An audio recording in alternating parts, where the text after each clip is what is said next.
Hallelujah, hallelujah,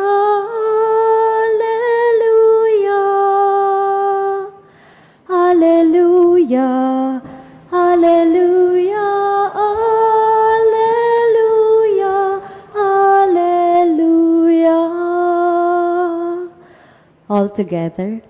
The Father willed to give us birth by the word of truth, that we may be a kind of first fruits of His creatures. Hallelujah, hallelujah, hallelujah, hallelujah, hallelujah, hallelujah, hallelujah. The Lord be with you. And with your spirit. A reading from the Holy Gospel according to Matthew. Glory to you, O Lord. Jesus proposed a parable to the crowds. The kingdom of heaven is like a mustard seed that a person took and sowed in a field. It is the smallest of all the seeds, yet when full grown, it is the largest of plants. It becomes a large bush, and the birds of the sky come and dwell in its branches.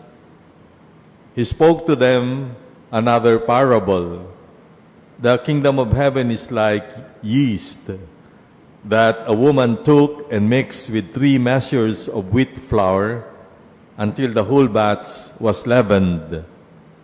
All these things Jesus spoke to the crowds in parables, and He spoke to them only in parables to fulfill what had been said through the prophet.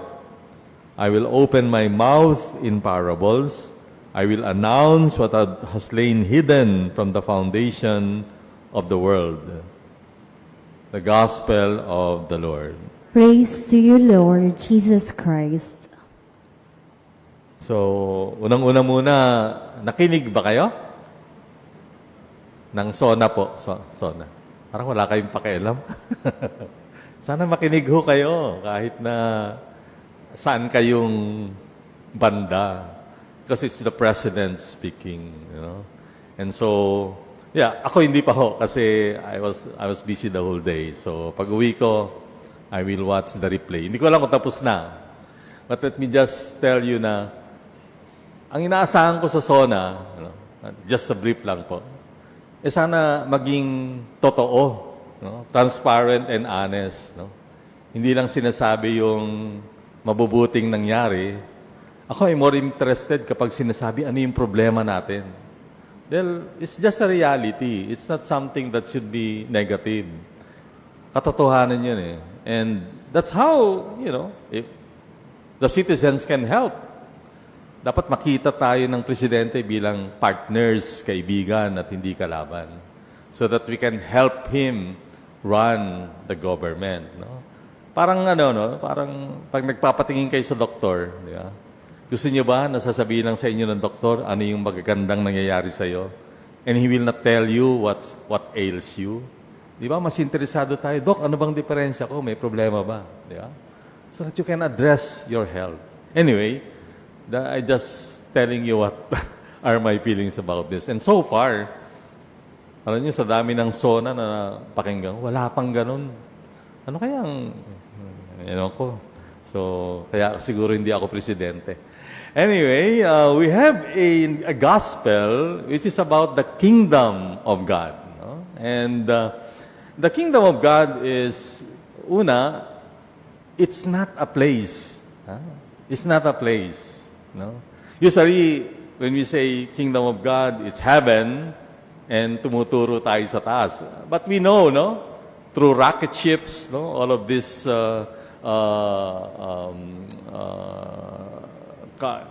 machines that had been used by astronauts, etc. Alam natin, karawakan lang yun.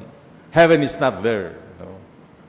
Heaven is not even somewhere because heaven cannot be contained by any particular place. So, yung kingdom of God na sinasabi.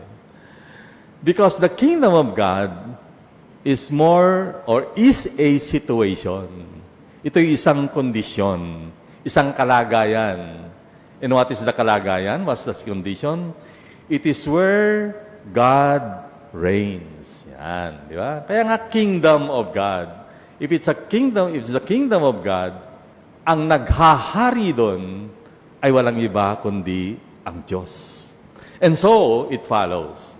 Wherever, or even whenever, no, saan man at anumang panahon na ang Diyos ay naghahari, there is the kingdom. Yan. There is the kingdom. That's why, sinasabi lagi, heaven can be found within our person, in our hearts. If in our hearts, God reigns. Di ba? That's hell if evil reigns. Di ba? Ganun lang yon. Kapag ang nasa puso mo, puro kasalanan, puro kabuktutan, puro kademonyohan, that's hell. And you will be living in hell. Pero kapag ang iyong puso ay punong-puno ng kadiyusan, kabanalan, at pagsunod sa Panginoon, then you will be experiencing heaven. Now, in our gospel today, sabi niya, it's like a mustard seed. Ang ibig lang sabihin nito is, it has so much potential in terms of power and authority. Sabihin, pag pinag-uusapan ay kapangyarihan at kagalingan, ang kaharian ng Diyos ay punong-puno noon. Subalit, kailangan mo yung mapalago, kailangan mong mailabas. And the parable of the sower will help us here, di ba? If we'll go back to parable of the sower, papaano yung salita ng Diyos ay nagbubunga? If it rests on good soil. And good soil means that you have a responsive heart, a heart that rests in God, a heart that believes in God.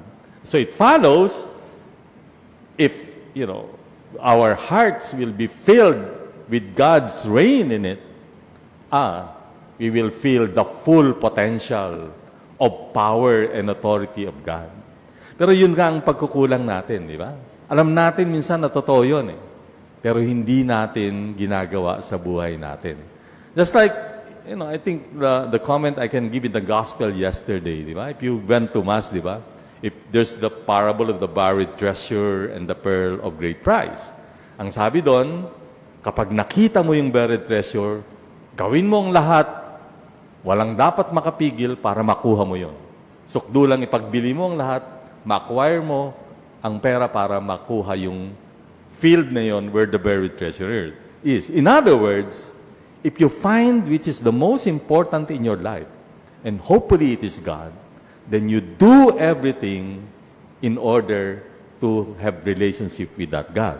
Pero, sabi nga dun sa Kyrie na nabasa ko kahapon, maganda yung sinabi niya, we pray hard to belong to the kingdom, but we don't work to belong to the kingdom. Di ba? Magkaiba yun.